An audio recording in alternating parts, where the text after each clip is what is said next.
Hello friends, it's me, Shin, and today I'm coming to you from Main Street Station, where I'm going to the 777 Brewery and Restaurant for lunch. Really happy to have you along. I'll see you inside.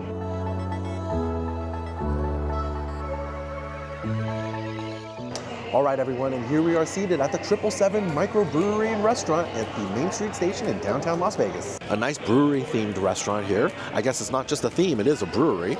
I believe the first brewery here in downtown Las Vegas. Nice brick walls, tables and bar seating here, with plenty of screens for your favorite sports programming.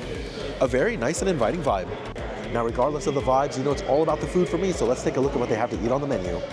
So here is your menu at the 777 Restaurant and Brewery, starting with the beer on the back. Feel free to take a pause in the video if you'd like to take a closer look at these drinks, but they looks like they've got a gold, pale ale, red ale. There's the IPA down there. And here are their draft beers. If we flip the menu on over, it's actually a relatively limited menu here.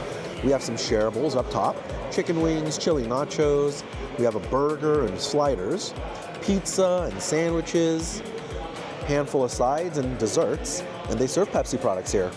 I'd say that's a pretty standard looking pub menu and a lot I'm looking forward to trying today. In fact, I think I'm just gonna try the whole menu because you know how it goes in my videos? Every restaurant is a buffet if you're willing to pay. So I'm gonna get a nice variety and together we'll see what the 777 Restaurant and Brewery is all about. Appetizers are coming up first. I'll see you in a little bit when they arrive.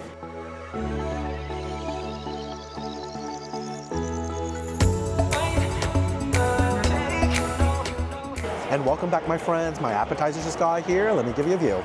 Now I got an order of their chicken wings covered in a mesquite barbecue sauce, their chili nachos, and their Wagyu sliders. I'm actually really hungry. I can't wait to give this a try. First off, Wagyu sliders. You get 3 sliders to an order, and it does come with French fries.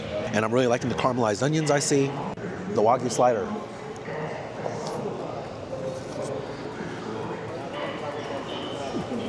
Yeah, it's pretty good.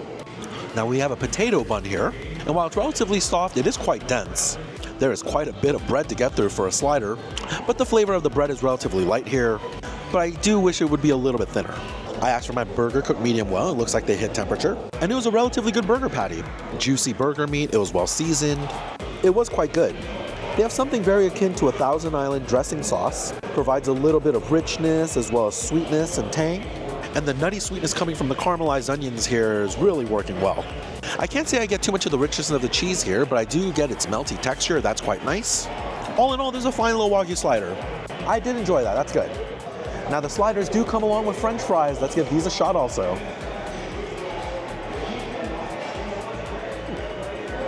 Not bad.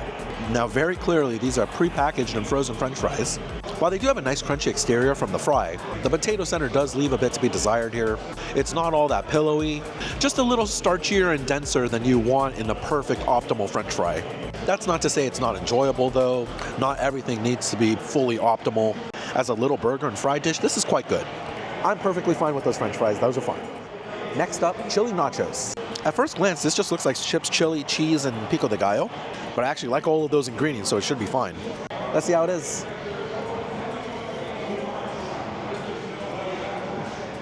Yeah, that's fine. It's exactly what it looks like. A very basic nacho dish here. Very clearly store-bought tortilla chips, but these aren't bad. They actually have a nice crisp to them, and you certainly get a bit of that corn flavor. If you told me this was a canned chili, I would believe it. But again, that's not to say it's bad. A savory and smoky flavor to this with a very light spice. A little earthiness from the beans. Though personally, I think I would prefer a little bit more of a meaty quality to it. Some more beef in this chili would be very nice. A very fresh pico de gallo. A nice amount of heat coming from the jalapeno. And a little bit of bite coming from that raw onion. The pico de gallo certainly adds a nice little accent flavor here.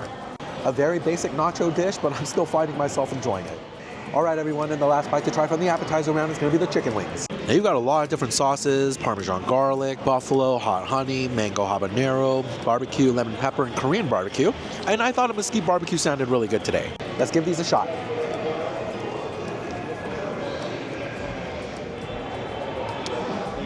Yeah, not bad.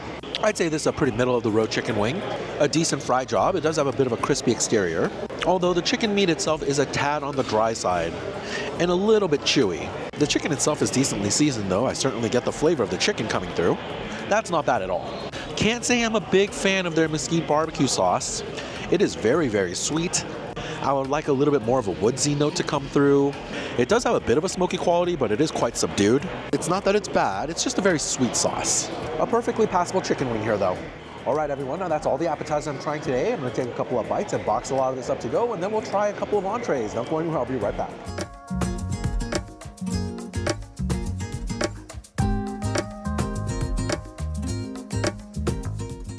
Welcome back, everyone. It's time to go in on some entrees, and we're starting off with our handhelds. Let me give you a view.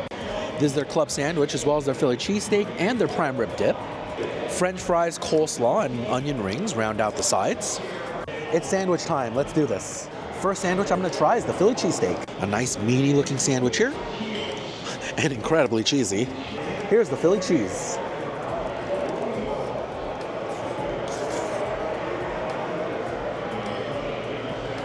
You know, that's good. A solid Philly cheesesteak here.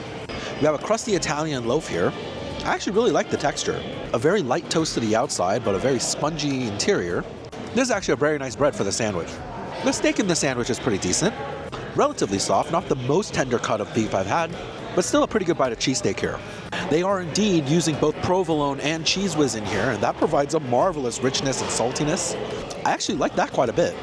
Some caramelized onions provide a nice nutty sweetness in the aftertaste. Honestly, this is pretty good. Not a bad Philly cheesesteak. If that steak was a little bit more tender, I'd like this a lot more. Now with the Philly cheesesteak, I upgraded to some coleslaw as a side. Let's see how this is.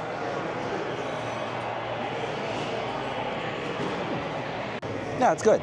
A nice crisp to these vegetables. They seem pretty fresh. And the natural flavors of the vegetables actually come through pretty well in the aftertaste. A nice creamy dressing for this coleslaw. An enjoyable level of richness here. And it has been well seasoned. Though personally, I would prefer a little bit more black pepper, but that's a me thing. This is actually an incredibly well-balanced dressing also. A perfect amount of vinegar and sugar, giving tang and sweetness. It all comes together really well. A solid coleslaw here. I like that. Next up, we'll try the French dip. Served with jus, I'm going to give it a dunk. Let's see how it is here at the 777.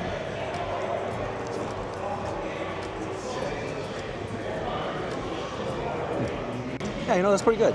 Now, when I first saw these sandwiches, I was totally expecting the sandwich breads to be the same, but they actually used an Italian loaf on the cheesesteak, and they're using a French loaf here, and a little bit more of a dense crust on the outside.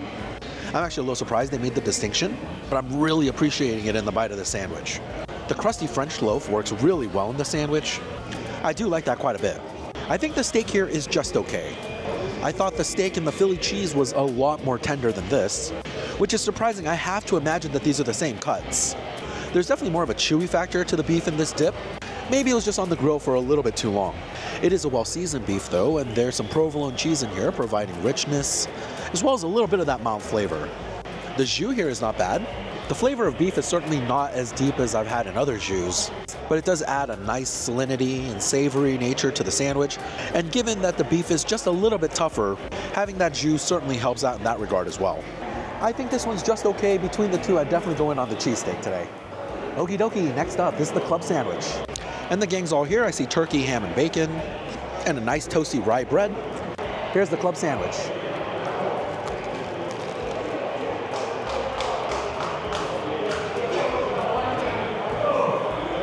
Hey, that's pretty good. I actually really like this club sandwich. Starting with the sandwich bread, there's a great toast to it. A little bit of a crisp to that exterior. It is nice because it requires some structure to hold this massive sandwich together. You do get a bit of a sharp licorice flavor as well from this rye bread, although really only at the beginning of the bite. I liked it. There's something like a pesto aioli in here that starts to take over from the licorice flavor of the rye bread. It's very creamy, rich, and aromatic. You can actually get a little bit of the earthiness of the pine nuts. The turkey and ham here are fine. These are pre-packaged deli meats, but they do have some decent flavor, and the meat's not tough. I can appreciate that. Nice smoky salinity coming from the bacon here, and a good freshness from the lettuce and tomato. All in all, I'd say this actually comes together very well. That's a solid club sandwich right there. All right, everyone, and the last bite to try from this first round of entrees is going to be the onion rings. As I'm holding these in my hand, I'm pretty confident that these are pre-packaged and frozen onion rings, but only one way to find out. Let's give them a shot. Yeah, that's fine. These are absolutely pre-packaged and frozen onion rings. And where the fries actually had a satisfying crunch to them, unfortunately, I can't say the same about the onion ring exterior. There's a very light crisp, but it's a little bit soggy. I'm wondering if too much oil has been retained in these. That is a bit unfortunate. You do get a mild sweetness of the onion in the middle of the bite though, and in general the batter has been well seasoned. I'm never offended by these onion rings, and more than likely if you've had onion rings in America, you probably had this version before. I'm actually starting to get pretty good at identifying these pre-packaged frozen onion rings, but honestly they're still not that bad.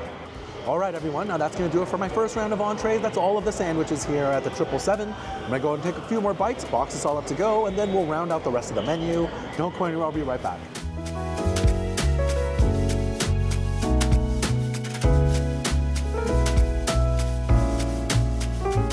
And welcome back everyone. My second round of entrees just got here and we're rounding out the menu. Let me give you a view.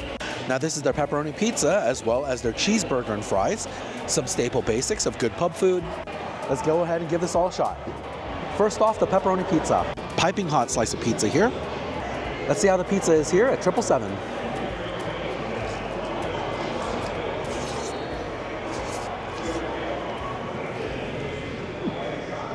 Oh, you know, that's pretty good. To start things off, I actually really like the thin crust of this pizza. There's an excellent crisp on the bottom, with just a little bit of chew to the center, but you can actually taste the proofing in the dough. There's a little bit more of a nuttier flavor to this crust. I'm actually genuinely surprised. I did not think that the crust would have this much flavor. A very thin application of tomato sauce, and it's a very straightforward sauce. I'd be surprised if there were any more than 5 ingredients. Still get a little bit of the natural sweetness of the tomato here. In general, that's a nice straightforward sauce for a pie like this. A nice and melty mozzarella cheese provides a lot of salinity as well as its mild flavors. And a nice salty pepperoni with just a hint of spice. Honestly, that's all fine. I will say this pizza is quite greasy though. There is a lot of oil coming off of this cheese, but fat is flavor. And in general, the flavors here are not bad at all. A perfectly fine pizza, that's good. All right, everyone, now the last bite to try is gonna be from their classic cheeseburger. Let's give it a shot.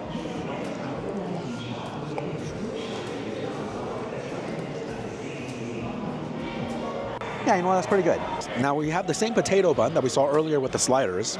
Now I will say, I'm actually very impressed that they're using separate buns and breads for all of their different handhelds.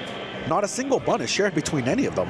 A nice pillowy bread here. This is actually better than the slider version, where I thought the slider version was a little bit too dense. Given the immense size of the burger patty here, it actually is working pretty well. Now this burger I asked for cooked medium, and it looks a little bit closer to something between medium and medium well.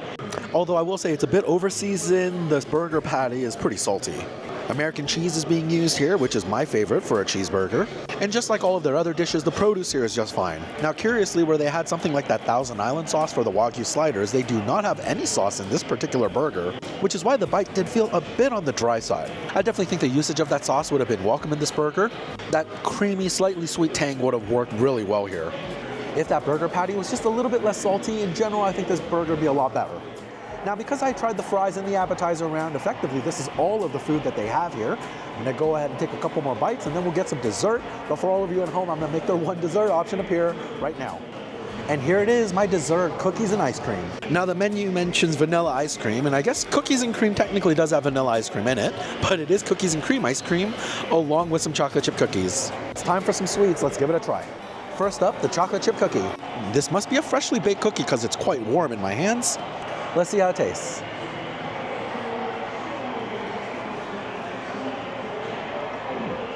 Yeah, that's good. This is a nice chocolate chip cookie. This is incredibly soft. A really nice and comforting texture to this. There's just something so good about a warm chocolate chip cookie.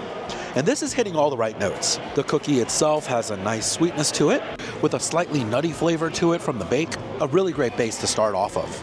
The chocolate chips in here are melty and rich, and it is a milk chocolate that they're using. It works very well on this cookie. It's actually been a while since I've just had a warm cookie like this, and I'm finding myself enjoying it quite a bit. A nice little cookie right there. All right, my friends, and the last bite I'm trying here at the 777 Restaurant and Brewery is gonna be their ice cream. Now we have a cookies and cream ice cream here, and I've got a nice big spoonful. Here's the ice cream.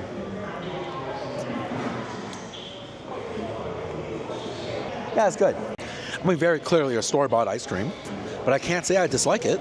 A rich and creamy ice cream here. They definitely keep the refrigerator at the proper temperature because this isn't frozen completely through. I do appreciate the thick, creamy nature of it. A nice sweet vanilla ice cream, creamy in texture, sweet in flavor. Ice cream is just fine.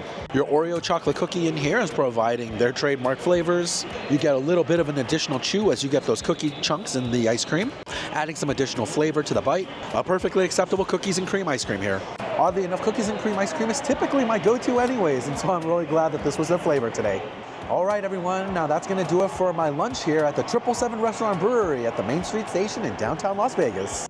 My lunch came out to $141 today before tip, and I definitely enjoyed my time here. And while it's certainly not gourmet and not everything is scratch made, you can certainly get some decent grub here.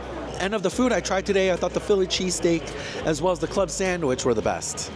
I think the prices here at the 777 are incredibly reasonable. I don't recall the last time I had a video this inexpensive. So if you're hanging out downtown or staying here at Main Street Station, this is what you can expect here at the 777 Restaurant and Brewery if you decide to stop in for a bite. All right, everyone, now that's going to do it for this Saturday video, where I'm continuing my quest to vlog every restaurant on the Las Vegas Strip as well as downtown on Fremont Street. In fact, with this video, I believe I've completed one major milestone: every restaurant at Main Street Station locked in and on the books. Between the 777 as well as their brunch and dinner service at their buffet, that's all of the eats here at the Main Street Station. My first portion of the collection completed.